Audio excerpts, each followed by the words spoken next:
안녕하십니까. 소화제는 비타민C, 헬스케어는 닥터한스가 좋습니다. 오늘은 당뇨에 대한 이야기를 해보려고 합니다. 혈당을 분해하는 기술. 결국은 혈중에 들어있는 포도당을 분해를 시켜버려야 되는 거잖아요. 이 혈당을 줄이는, 분해시키는 방법이 있지 않겠습니까? 그 이야기를 해보려고 합니다. 당신만 모르는 혈당을 분해하는 신기술. 자, 이거 어떤 이야기인가 하면요. 소금 이야기입니다. 기타 우리 몸속에 들어온 당분을 없애버리는 방법들에 대해서 한번 알아보자 라는 겁니다. 네. 자, 한 개씩 차근차근 한번 풀어가 보도록 합시다. 먹는 것이 몸이 된다. 우리가 섭취한 물질들은 결국 내 몸을 만드는 원료로 사용이 되어진다라는 건데요.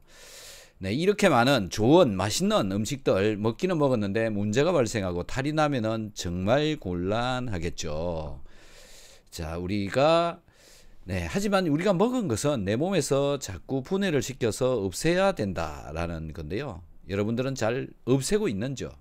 분해해야 한다라는 건데요.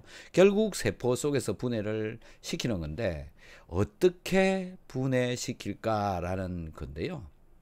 분해되지 않고 남은 것은 결국 혈당이 되어져서 여러분들의 혈관벽을 망가뜨린다. 그래서 아침마다 여러분들은 혈당을 찍어야 되는 그 고통 속에서 살고 있는 거죠. 저도 혈당을 체크를 하거든요. 이런 혈당계를 가지고 있고요. 이런 것도 있지만은 또 있습니다. 네, 제가 당뇨가 있어서 혈당을 체크를 하는 게 아니고 여러분들께 어떻게 하면 혈당을 떨어뜨릴 수 있을까라는 것을 알려드리기 위해서 이런 혈당계도 있습니다. 그래서 혈당계는 체온계와 마찬가지로 한 개씩 구비해서 가지고 있으면서요. 계속 아침마다 찍어보는 것은 굉장히 좋다 이렇게 생각을 합니다. 어떻습니까? 여러분들도 한번 이렇게 좀 아프시더라도 체크를 해보는 게 좋지 않을까라는 건데요. 결국 혈당을 떨어뜨리기 위해서는 우리는 꼭 해야 되는 일이 있고 그건 이제 우리 몸속에서 분해시키는 것이고 분해시키면 시킬수록 결국 체중을 줄이는 것도 할 수 있고 그 다음에 날씬한 몸매를 만들고 다이어트가 되기도 한다. 라는 겁니다. 그래서 오늘 이 당뇨병 결국은 혈당을 줄이는 것인데요. 지금부터 분해하는 기술에 대하여 알아보도록 합시다. 네.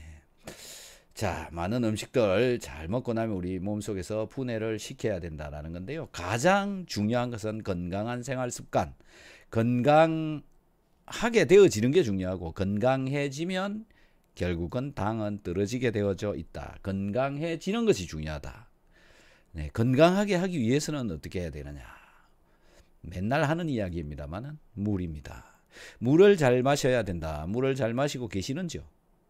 물은 하루에 보통 체중 플러스 키를 100으로 나눈 숫자.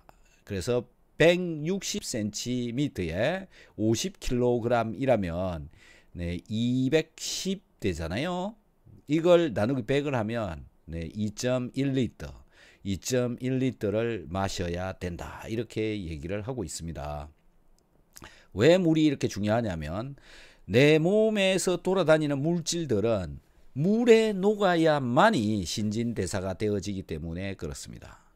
물에 녹아야 신진대사가 된다. 혈당을 줄일 수가 있다. 세포대사가 되어진다. 소변으로 노폐물이 빠져나간다. 물에 녹아야만 가능하다. 물은 많은 물질을 녹이는 그러한 성질을 가지고 있죠. 그래서 수용성 물질들은 결국 소변을 통해서 빠져나가든 어디를 통해서 땀으로 빠져나가든 나가게 되어져 있다. 녹아야만이 빠져나간다라는 이 진실을 이해를 해야 된다라고 생각을 합니다. 그래서 물을 잘 마시자라는 게 첫 번째고요. 두 번째는 공기가 몸속에 잘 들어가야 된다. 즉 산소가 잘 들어가야 된다라는 건데요. 산소 왜 들어가야 되느냐라는 건데 당분, 혈당을 분해를 시키는 데는 혈당과 산소가 결합을 해야만이 분해가 된다. 세포 안에서. 그러면 결국 산소가 잘 가야 되는데 여러분 몸속에 들어온 산소는 세포에 충분하게 가고 있느냐 잘 모른다. 네, 그래서 그걸 확인을 하는 방법 잘 가지 않는다라고 생각이 되시는 분들, 네, 이런 분들입니다. 코를 고는 사람들. 코를 골고 계시면 산소가 잘 안 가고 있다 이렇게 생각하시면 되고요.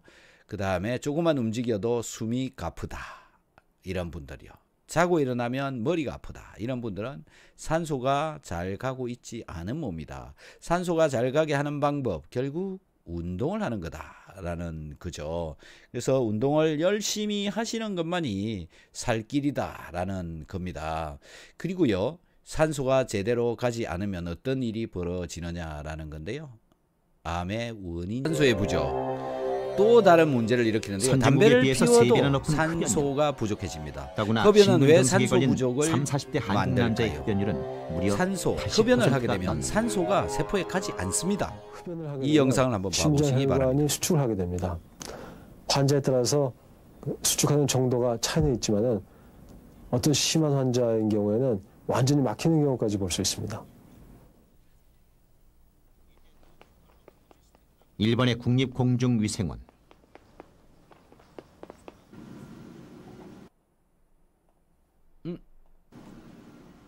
이곳에서 우리는 흡연이 혈관에 미치는 치명적인 영향이 어떤 것인지 확인할 수 있었다. 혈관의 변화가 가장 빨리 확실하게 나타나는 토끼를 택해 실험을 해보았다.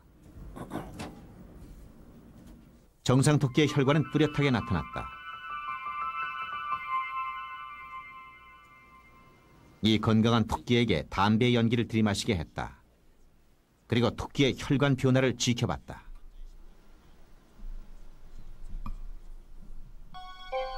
담배 연기를 들이마시자마자 혈관의 변화는 바로 나타났다. 건강하던 혈관이 점점 수축되다가 몇 분도 채 되지 않아 아예 사라져버린 것이다. 흡연으로 인해 혈관이 막혀버린 것이다. 이처럼 흡연의 무서운 영향은 돌연사를 일으키는 주범이다. 혈액을 쉽게 응고시킬 뿐 아니라 혈관 자체에 심한 정년까지 일으키는 것이다.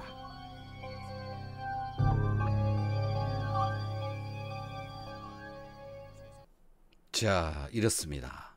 그래서요, 산소가 많은 곳에 사는 게 굉장히 건강을 유지하는데 유리하다라는 건데요.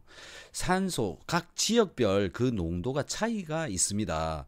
여러분들이 잠자고 있는 침실 내 부부가 2명이 한 방에서 잘 경우에 산소 농도가 20% 정도 된다고 그럽니다. 일반 가정 실내 20.5%, 서울의 대기 20.9%, 설악산 숲속 21.6%, 동해안 바닷가 21.8%, 약 1에서 2% 정도 차이가 납니다만은 이 차이는요 심각한 영향을 끼친다. 즉, 암을 개선시키느냐에도 영향을 끼친다라고 할 수가 있습니다. 이제 이런 산소가 우리 몸에서 무슨 역할을 하느냐라는 건데요. 산소의 효과에 대해서 한번 보죠. 숙취를 해소시켜 준다라는 건데요. 바닷가에서 산속에서 술을 마시면 술이 빨리 깨는 이유가 바로 이것 때문에 그렇다. 그 다음에 뇌 기능 활성화. 산소가요. 뇌의 기능을 활성화시켜 준다. 그래서 산소가 제대로 가지 않으면 뭐 이건 뻔한 일이잖아요. 산소 안 가면 죽는다라는 건데요. 자, 여기 옆에 보시면 고순도 산소 흡입 시 뇌파의 분포가 세타파, 베타파가 더 커지더라. 이런 얘기고요. 5에서 10분간 산소 흡입 시 알파파가 급속하게 증가한다. 뭐 이런 얘기들이 있다. 심폐 기능 향상. 심장은 약 1일 10만 회 80년 동안 30억 개를 뛰어진다. 그 에너지원은 관상동맥을 통해서 공급되어지는 산소에 의해서 심장은 뛰고 있다. 라는 거죠. 콜레스테롤 제거를 시키는 것도 산소다. 흡연으로 인한 체내 산소 부족을 해소시켜준다. 혈압을 안정화시켜준다. 산소가 이렇게 중요하죠. 혈당을 관리를 해준다. 즉 포도당을 분해를 하기 위해서는 산소가 무조건 필요하다라는 거고요. 암 예방, 그 다음에 치료, 그 다음에 피로 회복, 건강한 피부 유지, 불면증과 스트레스 해소에까지도 이 산소는 필요하다라는 거니까요. 산소 열심히 마셔야 된다라는 건데, 산소를 마시기 위해서는 결국 우리는 운동을 해야 된다라는 거죠. 물, 공기, 그 다음에 세 번째가 소금입니다. 이게 포도당을 줄여준다. 이런 경험을 하신 분들이 많이 계실 겁니다. 저염식을 하면 혈당이 올라간다. 뭐 이거는 뭐 대사와 아주 밀접한 관계가 있기 때문에 이 이야기를 한번 잘 들어보시기 바랍니다. 소금 제대로 먹어야 혈당을 줄일 수 있다라는 겁니다. 자, 여러분의 혈액 중에는 염분이 들어있고요. 염분의 농도는 약 0.9% 정도 됩니다. 그래서 혈액을 뽑아가지고 분석을 해보면요. 염화 나트륨, 즉 나트륨의 농도가 약 135에서 145 미리몰 정도 나옵니다. 그 범위 안에 들어있으면 정상이다 이렇게 얘기를 하는데요. 대부분의 사람들은 이 숫자가 정상으로 나옵니다. 네, 항상 정상이죠. 언제 뽑아도 정상이죠. 왜 그러냐? 소금이 빠져나가면 다시 붙잡아 오기 때문에 그렇습니다. 소금은 주로 소변을 통해서 바깥으로 빠져나가는데, 빠져나가면 부족해지면 무조건 붙잡아 옵니다. 그래서 모자랄 수가 없습니다. 혈중의 소금 농도는 모자랄 수가 없다. 하지만 혈관의 바깥쪽의 농도는 어떻게 될까요? 라는 건데, 그건 잘 알 수가 없다. 그래서 그걸 알아보는 방법이 뭐냐면 소변의 염 농도를 체크를 해보는 겁니다. 그래서 소변을 염도를 찍어보는 방법이 뭐냐면 이와 같은 이런 염도계를 구입을 하셔가지고요. 소변을 받아서 이 염도계를 그냥 담궈보면 나옵니다. 그 숫자가 얼마인지 네, 찍혀 나옵니다. 그때 약 0.9% 이상 나와야 정상이다. 라는 거죠. 그런데 0.9% 이상 안 나오는 사람이 정말 수두룩합니다. 지금 이 방송을 듣고 계시는 여러분들 중에 약 절반은 0.9% 이상 안 나올 겁니다. 그래서 꼭 이 염도계를 한 개씩 구매를 하셔가지고요. 소변을 받아서 찍어 보시기 바랍니다. 환자들은 대부분 0.6% 아래 정도 됩니다. 그리고 음식 먹는 양이 적으신 분들, 그분들도 결국 염분 농도가 낮습니다. 하루 3끼 꼬박꼬박 챙겨 먹어야 겨우 0.9% 유지를 하는데요. 하루 2끼 이상은 간간한 국물을 먹어야만이 그런 0.9% 이상 맞출 수 있다라는 거고요. 소변은 약 아까 말씀드린 대로 1.5리터에서 2리터 정도 내보내는 사람에 한해서 말씀을 드리는 겁니다. 소변에 0.9%의 염분이 들어있다면 하루에 2리터의 소변이 나간다면요. 0.9% 곱하기 2리터 하면 18g의 소금이 소변을 통해서 빠져나갑니다. 18g이란 어느 정도 되는 양이냐 하면 고운 소금을 밥숟가락으로 깎아서 3숟가락하고도 좀 더 되는 겁니다. 밥숟가락 한 개가 5g 정도 됩니다. 그 정도로 많은 양이 소변을 통해서 빠져나가고 있다라는 겁니다. 무섭지 않습니까? 여러분들 몸에서 소금이 그렇게 빠져나가고 있으니 소금을 보충을 시켜야 된다라는 겁니다. 네. 자, 이 소금이 얼마나 중요하길래 제가 자꾸 날마다 소금을 먹어라 이런 얘기를 하느냐라는 건데요. 중요한 것은 또 좋은 소금을 먹어야 됩니다. 어떤 소금이 좋은 소금일까라는 건데요. 세포 대사를 잘 시키는 소금은 우리 몸속에 들어와 가지고 환원을 시켜준다. 항산화를 시켜준다. 이런 소금을 먹는 것이 좋습니다. 소금은 항산화제다. 이런 얘기 들어보셨습니까? 소금이 항산화제다. 처음 얘기 들어보시는 거죠? 소금은 항산화를 시킬 수 있는 능력이 있습니다. 자, 이 그래프를 한번 봐보자고요. 이 그래프. 왼쪽 이 새우의 가로 세로축이요. 이 세로축은 미리볼트 전기가 통하는 양에 관한 이야기인데요.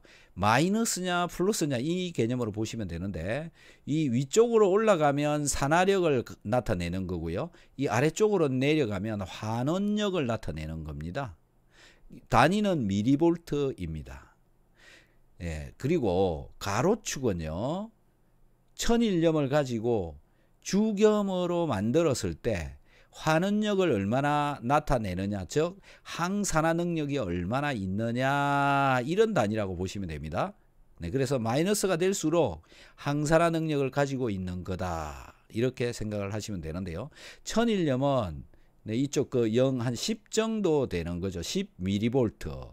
근데 이 천일염을 가지고 1회를 구우면 마이너스로 떨어지기 시작해서 8회까지 구우면 마이너스 200mV 정도 되는데 9회까지 가게 되면 약 마이너스 400mV까지 떨어진다. 이런 얘기가 되어지는 겁니다. 자, 이 차이는 뭐냐 하면 결국은 환원 능력을 얼마나 가지고 있느냐, 소금이. 그 다음에 항산화 능력이 얼마나 있느냐 이런 얘기인데요. 결국은 소금을 섭취를 하는 것을 통해서 항산화를 시켜준다라는 겁니다. 그래서 주겸이 좋다 이런 얘기를 하는 거고요. 용융소금도 역시 똑같은 기능을 나타냅니다. 그래서 이런 소금들을 가지고 어떤 회사에서요. 여러분들이 잘 아는 유명한 회사입니다. 인산주겸이라고 하는 데서 네, 이 데이터를 제시를 해 놓은 겁니다. 한번 보시면요. 이쪽 끝이 뭐냐면 정제염입니다. 갈색깔 진하게 변했죠. 그 다음에 천일염. 좀 갈색깔이 좀 덜하죠. 1회 주겸. 그게 이겁니다. 중간. 그런데 9회 주겸이 되면 이렇게 갈색깔이 안 된다. 이게 왜 이런 경향을 나타내느냐 하면 이 안에 보면 철근 쇠를 갖다 넣어놨습니다. 쇠, 철근이요. 잘 보이시나 모르겠습니다. 철근입니다. 네, 철근을 넣어 놓으면 소금물에다가 철근을 넣어 놓으면 이 쇠가 녹이 쓸어서 색깔이 변하는 겁니다. 즉 정제염이나 천일염에 넣으면 이렇게 녹이 쓴다라는 거고요. 9회 주겸, 네, 8회 주겸 이 정도가 되어지면 녹이 쓸지 않는다. 즉 항산화가 되어진다. 산화를 방지를 시켜준다. 이런 기능을 나타내는 겁니다. 또 다른 회사에서 실험을 해놓은 걸 또 하나 제가 찾았는데요. 제일 왼쪽 편 주겸인데 주겸 물에다가 못을 담가놨습니다. 네, 색깔의 변화가 없죠. 못이 녹슬지 않는다. 항산화가 되어지고 있다. 그 다음에 천일염 갈색깔로 변하죠. 못으로부터 그 철분이 산화되어지기 때문에 이렇게 변화가 일어난다라는 겁니다. 대단하죠. 이래서 주겸을 먹는 이유고요. 주겸보다 더 나은 산화력을 가지고 있는 것이 용융소금이다라는 건데요. 요건 제가 테스트를 해봤는데 다른 영상에서 또 한번 찾아보시면 나옵니다. 그리고 이거 항산화능을 가지고 있는 것들이 소금 말고도요. 네, 소금물 말고도요. 또 다른 음식에서도 이렇게 찾아볼 수가 있는데 보시면은 네, 수소가 들어있는 물도 항산화 능력을 가지고요. 그 다음에 알칼리 이온수 이것도 마이너스 250mV 정도 나오죠. 옥수수가 이렇게 네, 환원력을 가지고 있어요. 네, 신기합니다. 오이, 네, 고구마, 갓 딴 것, 소의 생간, 간이 좋은 이유가 바로 이래서 그런가 봅니다. 돼지의 생간, 신기하죠. 네. 생간. 그런데 저는 이거 먹어야 되나 약간 고개를 갸우뚱하기도 합니다. 어쨌든 알아서 생각을 하시면 될 것 같고요. 뭐 음식물에 있어서도 항산화능을 가진 게 많이 있는데요. 주로 네, 색깔이 있는 음식들도 항산화를 많이 가집니다. 그 분자가 몸속에 들어가 가지고 돌아다닐 때 나타나는 거라고 보시면 될 것 같습니다. 자, 소금. 그래서 먹어야 되고 주겸이나 용융소금을 먹게 되면 항산화를 나타낸다라는 겁니다. 이 소금이 섭취량이 낮으면요. 네, 적게 되어지면 결국 세포대사가 잘 안 되어지기 때문에 그렇습니다.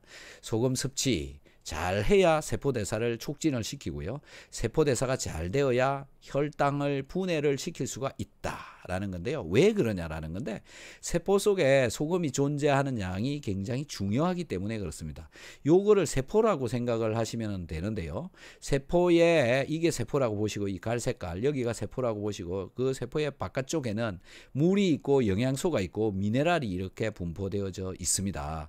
나트륨이 150mV 죄송합니다. 150m몰이라고 하는 아까 제가 혈중에 존재하는 농도가 135에서 145, 150m몰 정도 된다고 얘기했잖아요. 그게 이 양인데요. 자, 세포의 바깥쪽에 얘기하는 겁니다. 이거는 혈관이 아니고 세포라고 보시면 되고요. 자, 세포의 바깥쪽에 나트륨 150m몰, 그 다음에 Cl 염소가 120m몰, 이 두 개가 같아져 가지고 이걸 합해서 염농도라고 그러는데 이 염농도가 0.9%가 됩니다. 이 농도를 가지고 찍어보면 약 0.9%요. 그리고 세포 속에도 보시면 나트륨 농도는 15m몰 정도 되어지지만 칼륨이 150m몰이 됩니다. 그리고 염소는 10m몰 밖에 안 됩니다. 아래쪽 표에다가 정리를 해놨습니다. 세포의 안쪽 나트륨 15m몰, 세포의 바깥쪽 150m몰, 그 다음에 세포의 안쪽 칼륨 150m몰, 세포의 바깥쪽 5m몰, 그 다음에 염소 세포의 안쪽이 10m몰, 바깥쪽이 120m몰. 그래서 세포의 바깥쪽인 이 체액 속에도 0.9%의 소금이 존재하고 있어야 이 세포들이 대사가 잘 되어진다. 이것 때문에 염분이 여기에는 충분하게 있어야 세포 대사가 되어진다 라는 거죠. 그런데 이게 혈압을 올린다? 네, 말도 안 되는 이야기입니다. 그래서 제가 소금을 먹으면 혈압이 올라가는 게 아니다라고 하는 영상을 제가 하나 보여드리도록 하겠습니다. 이거 한번 보시기 바랍니다. 한 연구 결과에 따르면 심혈관 질환에 영향을 미치는 것은 나트륨 과다 섭취만이 아니다. 나트륨 4.5g을 기준으로 나트륨 섭취가 지나치게 적을 때 역시 심혈관 질환의 위험성이 증가했다. 심혈관 질환뿐만 아니라 모든 질병에 대한 사망률을 조사한 결과에서도 고나트륨 섭취 때보다 저나트륨 섭취 때 사망률이 더욱 높은 것으로 나타났다. 네, 어떻습니까? 염분은 적당히 섭취를 하는 것이 옳다라는 거죠. 이렇게 하면 세포대사가 증가되어지고 포도당이 대사가 되어지기 때문에 혈당을 줄일 수가 있다라는 거죠. 다음은 비타민C입니다. 비타민C 섭취 잘 해야 되죠. 비타민C를 섭취를 하게 되면 몸에서 열이 난다, 몸이 따뜻해진다, 이런 이야기를 하시는 분이 있습니다. 그 이유가 왜 그러냐 하면은 비타민C가 산소 운반을 잘 되게 해주고 산소가 잘 가게 되니까 포도당 소모가 일어나고 포도당 소모가 일어나니까 에너지가 만들어지기 때문에 그렇습니다. 몸에 힘이 없으신 분들은 포도당 소모가 잘 안 되기 때문에 그렇습니다.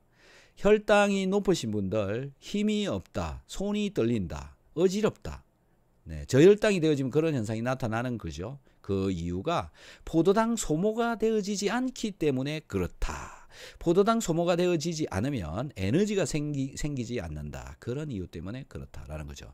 비타민C의 효과, 항산화작용, 빈혈을 예방한다, 면역을 강화를 시킨다, 심장을 건강하게 개선시켜준다, 피부를 개선시켜준다, 통풍을 예방해준다. 이런 기능들을 가지고 있습니다. 자, 전체적으로 보면 뭐냐면 신진대사가 잘 되도록 해준다. 그래서 당뇨에는 비타민C를 무조건 먹어야 된다. 섭취량도 충분하게 먹어야 된다. 충분한 양은 그럼 얼마냐라는 겁니다. 6g 이상입니다. 되도록 좀 더 먹을수록 더 효과적일 것이니 혈당을 떨어뜨리고 싶거든 비타민C를 섭취해 보시기 바랍니다. 그 다음에 지금까지 말씀드린 공기, 물, 소금, 비타민C 이것들이 하는 역할이 뭐냐면 체온을 높이기 위해서 그렇습니다. 혈당을 떨어뜨려야 체온이 올라가는 겁니다. 당이 소모가 되어져야 몸이 따뜻해지는 거죠. 그래서 체온을 잘 관리를 해야 된다. 몸을 따뜻하게 해주는 것을 해주면 혈당은 내려간다. 그러니까 담배 피고 술 마시고 몸도 차갑고 이러면 세포대사가 안 되죠. 거기다가 저염식까지 했다. 네, 가시는 길입니다. 네, 너무 간단하지 않습니까? 세포 대사를 촉진시키는 방법만이 혈당을 분해시키는 거다. 체온을 높여주어도 당연히 세포 대사가 촉진되어지기 때문에 혈당이 떨어지게 되어져 있다. 몸을 따뜻하게 해 주십시오. 다음은 뭐냐? 산소 운반을 잘 되도록 해주는 방법이 있습니다. 산소 운반이 잘 되게 하려면 뭉친 적혈구가 전부 똑똑 떨어져야 됩니다. 떨어뜨리는 방법이 뭐냐? 음이온, 마이너스 이온입니다. マイナスイオンが重要だという考え方が強くなってくるというふうに私はそう考えております。 우리의 몸에는 전기가 흐르고 있다. 전기가 발생하지 않으면 우리는 죽은 목숨인 것이다. 머리털이 일어서는 것도 전기의 작용이다. 플러스 전기를 발생시켜주면 머리털이 일어서 예민한지, 전기 활동이 얼마나 왕성한지 실감할 수 있다. TV를 보기 전에는 적혈구 활동이 왕성하기 때문에 얼굴 표면도 붉게 나오고 TV를 시청하면서 적혈구가 엉겨붙은 얼굴은 표면 온도가 떨어져서 시퍼렇게 변하고 마는 것이다. 호리구찌 박사는 간단한 실험 결과를 요약하면서 마이너스 전기를 가진 음이온이 세포의 면역력을 증강시켜서 암을 예방하는 것이라고 거듭 강조했다.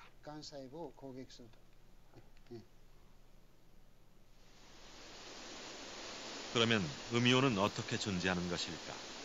노벨 물리학상을 받은 독일 사람 필립 레나르트 박사는 그 음이온이 폭포 주변에 가장 많다고 밝힌 바 있다. 맹렬하게 떨어지던 물방울이 대기 중으로 날아가면서 양이온과 음이온으로 분리되고 조금 무거운 양이온은 아래로 가라앉아 버리는 반면 음이온은 주변 일대를 자유롭게 날아다니면서 쾌적한 환경을 만들어낸다. 음이온은 이 작은 물보라에서 탄생하여 따사로운 봄날 오전 산들바람이 부을 때 자신의 전성시대를 구가한다.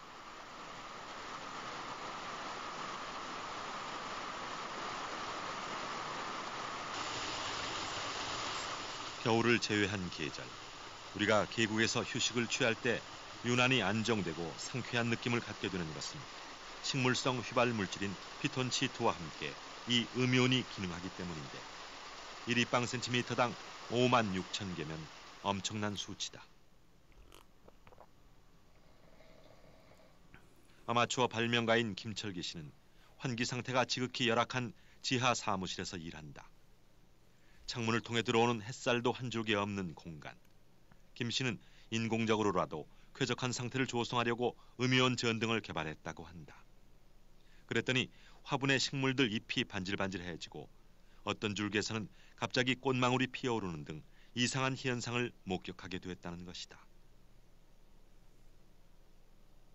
김철기 씨는 아파트나 사무실에서 내다버린 화분을 주워다가 관찰하기 시작했는데 한두 달이면 다 죽어가던 나무에서 왕성하게 잎이 돋아나 친구들도 신기해하곤 했는데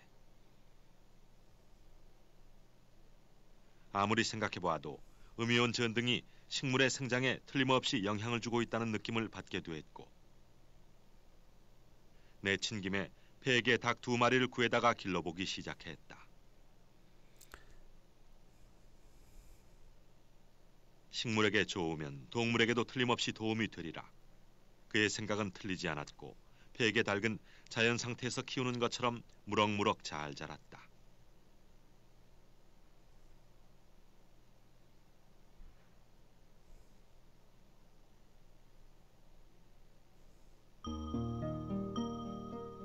김철기 씨는 자신의 관찰에 과학성을 부여하기 위해 보다 본격적인 실험에 들어갔다. 한국한의학연구원이 주관한 이 실험은 일반 백열 전구와 음이온 실험 전구를 점등하고 담배 30개비씩 불을 붙여서 통 속에 집어넣은 후 완전히 밀폐시켰다. 그리고 실험용 쥐들의 사망 시간을 관찰했더니 음이온 실험용 전구를 켜둔 통 속의 쥐들이 평균 9.8분을 더 살았고 이것은 17% 정도 생존 시간이 더 연장되었다는 관찰 기록이다. 이번에는 16마리의 쥐에 암세포 0.1cc를 접종한 후 8마리는 일반 전구 아래, 8마리는 음이온 실험 전구 아래에서 관찰해 보았다. 일반 전구에서 실험한 쥐는 평균 17.7일을 생존했고 음이온 실험용 전구에서는 평균 20.5일을 생존했다. 음이온 실험용 전구로 실험한 쥐의 생존율이 37.5% 증가했다는 사실을 확인했다.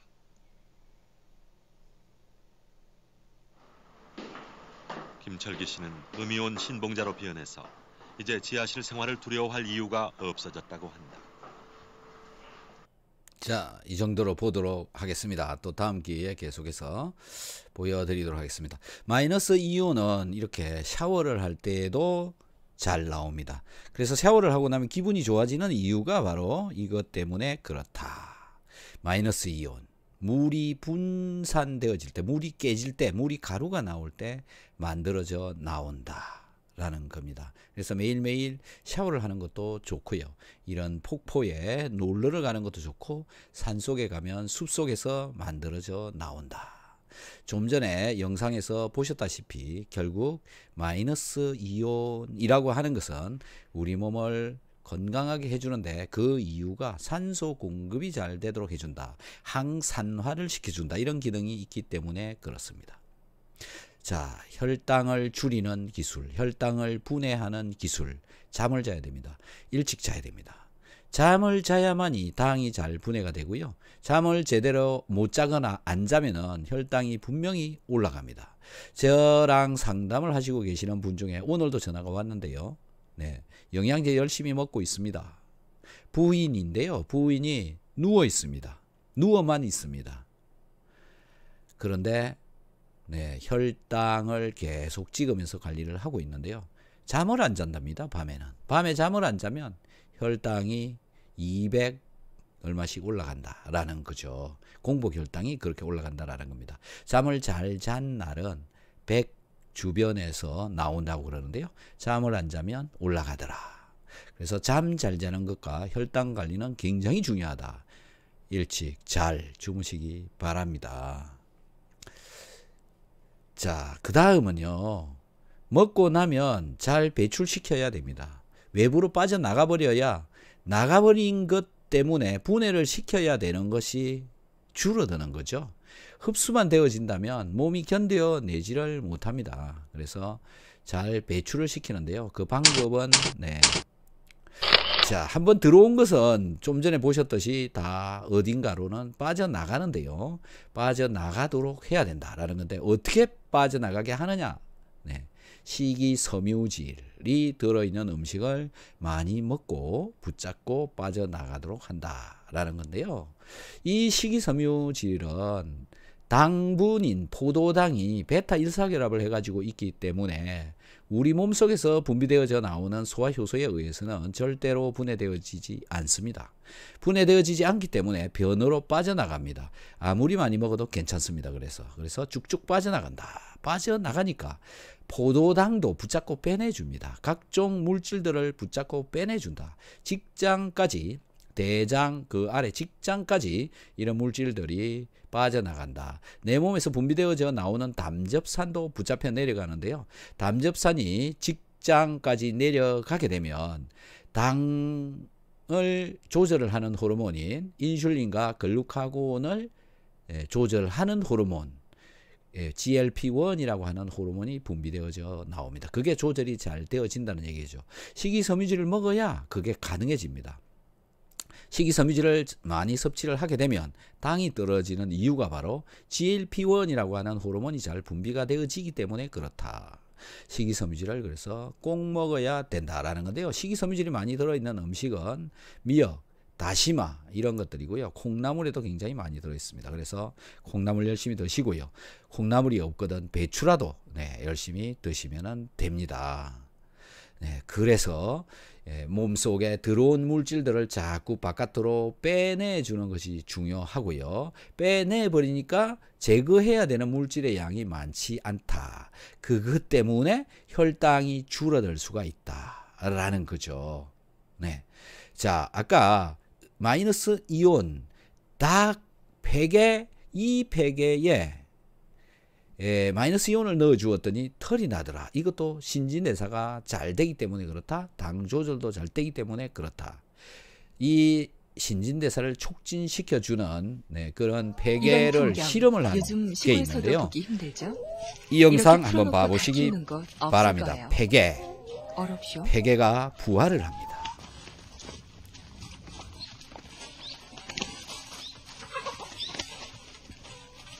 사람들이 우리를 보고 야, 토 좀 딱 봐라. 살이 토실토실 올랐구나. 그러면 기분이 좋아서요. 그렇지만 우린 토종닭이 아닌걸요. 우리는 폐계닭 출신이랍니다. 죽을 고비를 몇 번이나 넘긴.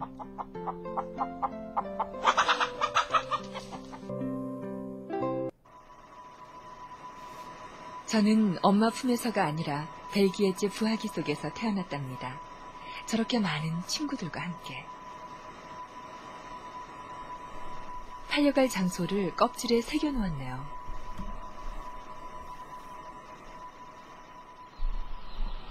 우리가 비록 공장에서 태어나긴 했지만 생명이란 참 신비스럽습니다. 엄마 품에서 태어난 병아리들과 마찬가지로 꼭 21일 만에 껍질을 깨고 나왔거든요. 신기하죠? 그러나 생명의 신비도 잠깐. 이제 우리는 인간들이 짜놓은 사육 스케줄에 따라 주사부터 맞고 빨리 죽으면 안 되거든요. 왜냐하면 이제부터 우리는 모든 것이 돈, 가격으로 환산되기 때문입니다.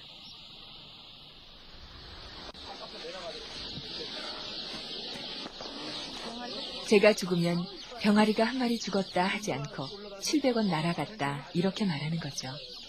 그리고 우리 속에 갇힌 생활이 시작되었죠. 태어난 지 하루 만에. 우리는 던져졌고 또 보살핌을 받습니다. 우리는 주인이 생각하고 있는 이 분기점에 도달할 때까지 살아있어야 하는 거죠. 그래서 새 집에 입주하자마자 약이 섞인 물, 약이 섞인 사료를 받아 먹었습니다. 집 떠날 때 건강하게 잘 살라고 백신 주사 맞히더니 새 집에 오니까 먼 길 오느라 욕봤다고 안정제 섞은 사료를 먹이고 세상에 우리처럼 배려받는 가축이 또 있을까 싶네요. 어쨌든 먹어야 합니다.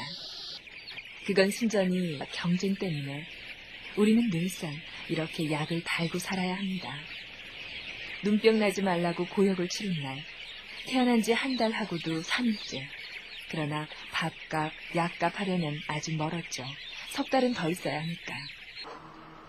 이런 걸 보고 미친 듯이 먹는다라고 하겠지만 우리에게 먹는 것 말고 무슨 낙이 있겠습니까?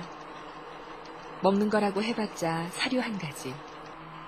그러나 우리 처지에 당차고 늠름한 수탉을 떠올리는 것조차 사치스러운 일이 아닐 수 없죠. 수탉이고 뭐고 날개라도 한번 쭉 펴봤으면.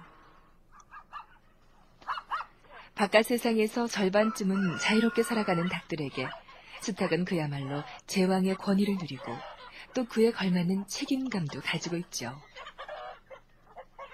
내 양탁을 누가 건드려?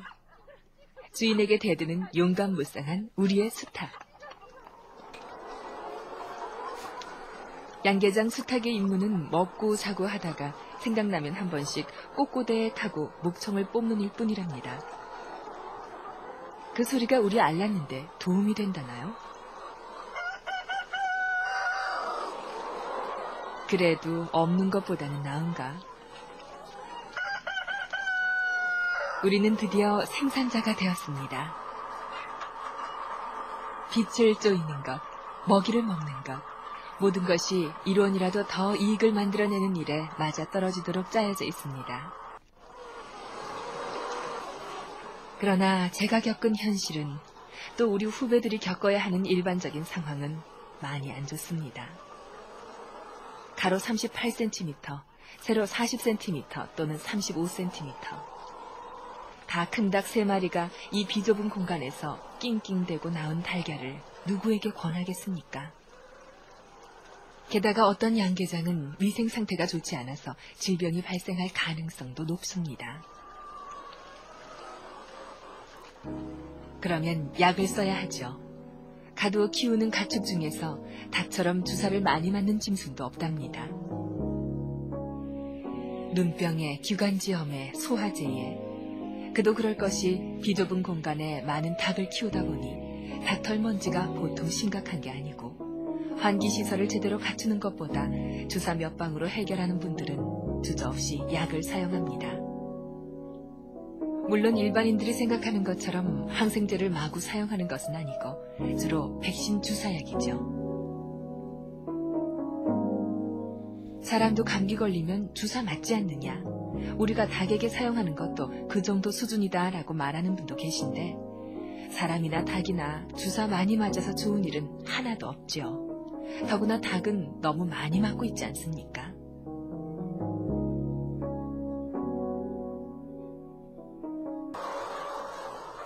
제가 이 집에 온 지 1년하고도 한 달쯤 지났을 때 우리는 도저히 납득할 수 없는 일을 당하게 되었죠. 글쎄 밥을 안 주는 거지 뭡니까? 우리들의 단 하나 즐거움인 사료 공급이 끊겼고 이렇게 흉한 꼴이 된 거죠. 한우를 안 시키면 시장성이 없지, 알이.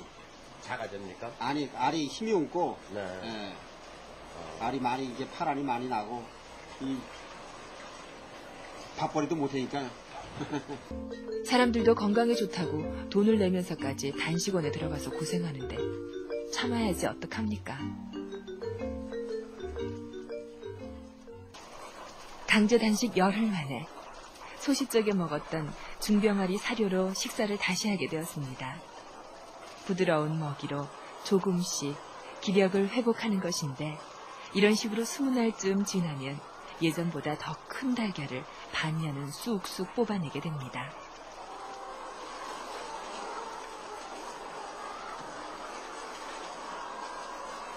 안 줘서 못 먹은 것이긴 하지만 단식, 이거 대단한 건강법이네요.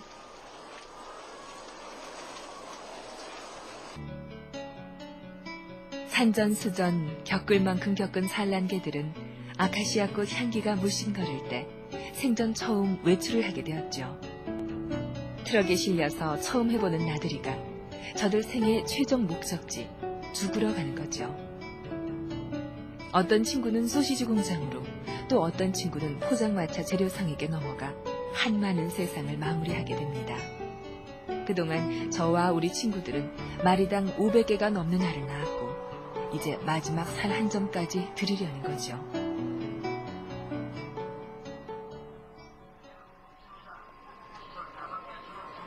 생각보다 여러 곳에서 우리 친구들을 반갑게 맞아주지요. 오일장에선 마리당 2,000원. 포장마차에서 닭다리 튀김으로 변신하면 닭다리 하나에 500원.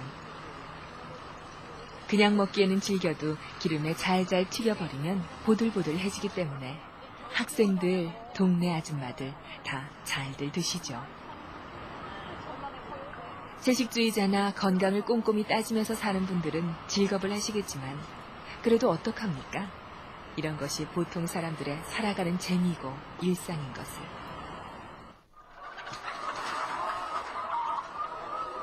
이제 제 차례가 왔습니다. 아, 기구한 한평생.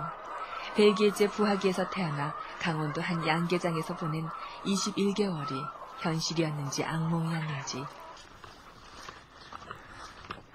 우리는 트럭에 실려간 게 아니라 푸대에 담겨서 옮겨졌습니다. 세상에, 아무리 죽으러 가는 목숨이라지만. 그런데, 여기가 어디야? 벌써 천당에 왔나? 이 신선한 공기, 달콤한 흙냄새, 바삭거리는 낙엽. 안 그래도 우둔하다고 하는 닭머리로서는 도저히 알 수 없는 별천지. 이 경이로운 신세계에 감히 발을 내려딛기가 겁났습니다.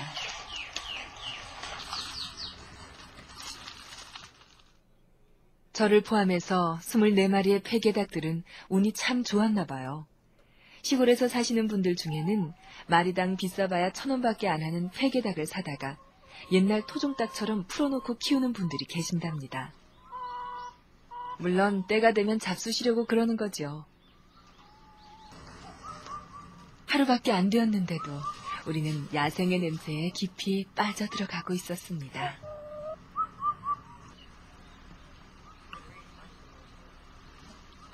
이제 우리는 더 이상 과거의 폐개닭이 아니었던 것이죠. 이제 깃털도 자랄 만큼 자라서 과거에 흉측했던 몰골을 다 뒤덮고 말았습니다.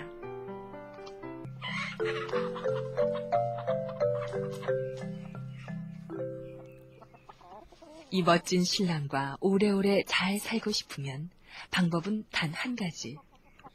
자, 이렇게 되어지는 겁니다. 털이 다 빠진 닭이 다시 털이 나기 시작합니다. 산속에 살면 이렇다. 이게 산소의 힘, 마이너스 이온의 힘, 그 다음에 자연이 주는 여러 가지 물질적인 또는 환경적인 여러 가지 조건들이 기여를 한다고 생각합니다.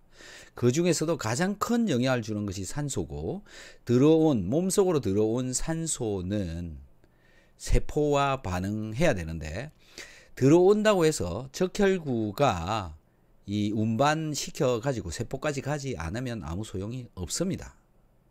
그래서 산소를 잘 갈 수 있도록 해주는 것, 뭉친 적혈구를 띄워주는 것, 이게 마이너스 이온이다.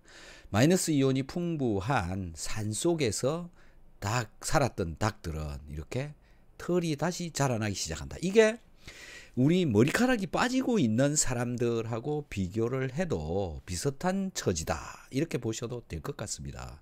자, 닭털이 다 빠진 닭을 산속에다가 풀어놓으면 다시 씨암탉처럼 토실토실하게 변해간다는 거고요. 사람도 산소 공급을 잘 시키고 마이너스 이온이 잘 들어가도록 해주면 점점 건강해진다. 그리고 아까 말씀드렸던 여러 가지 영양 물질도 또 필요하게 되는데, 그 중에서 가장 필요한 것이 소금과 비타민 C다라는 거죠. 자, 혈당을 줄이는 영양제, 하루 3회씩 꼭꼭 먹으면 참 좋고요. 비오유키소, 소화효소제 같이 먹으면서 당을 줄일 수 있는 데는 이 아미노산이 필요합니다. 그래서 단백질을 먹어주는 게 좋고요. 단백질 파우더를 꼭 먹는 게 좋습니다. 그리고 단백질이 소화가 잘 안 되시는 분들을 위해서도 아미노산이라고 하는 것을 또 먹어주면 이 인슐린이나 글루카곤이라고 하는 호르몬을 만드는 원료로 사용되어지기 때문에 이 단백질을 잘 챙겨 먹어야 된다라고 말씀을 드리고 싶습니다. 그래서 오늘 드린 말씀을 정리를 좀 해보면은요, 이 혈당을 줄이는 기술, 당을 떨어뜨리는 방법, 이게 뭐냐라는 건데요. 첫 번째, 물을 잘 마셔야 된다. 두 번째, 공기 잘 들어가야 된다. 공기가 잘 들어가면 산소가 잘 들어가고, 산소가 잘 들어가도록 하려면 운동을 해야 된다. 당을 가지고 계시는 분은요, 밥 먹고 나면 무조건 20-30분 걷는 게 가장 좋습니다. 그런 운동 정도는 하실 수 있겠죠. 그러면 당이 쑥쑥 잘 내려간다. 그 다음 세 번째는 소변의 염농도를 0.9%를 맞춘다. 그래서 반찬에 또는 국물에 염분이 충분하게 들어있는 음식을 많이 섭취를 해야 된다라는 거죠. 음식량이 적으신 분들은 염도가 떨어질 수밖에 없다라는 거고요. 그 다음은 비타민C를 섭취를 하는 겁니다. 비타민C 잘 먹자. 그 다음에 마이너스 이온을 몸속에 들어가도록 하자. 그 다음에 숙면, 잠을 잘 자야 된다.